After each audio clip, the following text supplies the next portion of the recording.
Hello, good morning everyone. Meron ako i-share sa inyo guys tungkol kahapon, April 22, birthday ko. Surprise talaga ako kahapon guys, anak ko at saka sa daughter-in-law ko na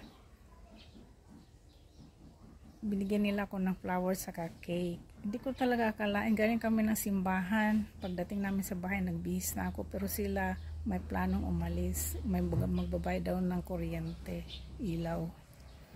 Tapos nagbihis na ako, pambay, wala na akong bra noon. Maya-maya, may pumasok sa bahay. Kumanta ng happy birthday. Talagang surprise talaga ako na feeling ko talaga na, siyempre, alam mo naman ang surprise, saka happy ako guys. Nagpasalamat talaga ako sa Panginoong Diyos na nakarating ako ganitong edad ko.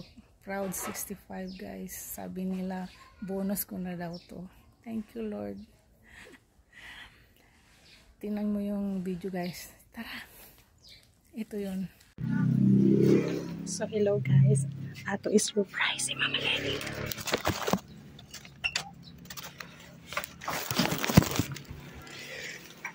Happy birthday to you. Happy birthday to you. Yeah, happy birthday. Happy birthday. Kanta Mamila.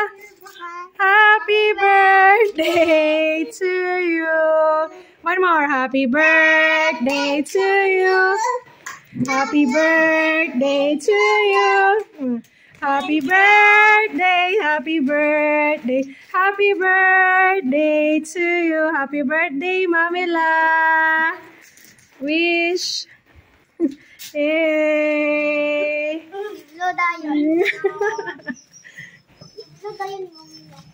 Na-surprise ka.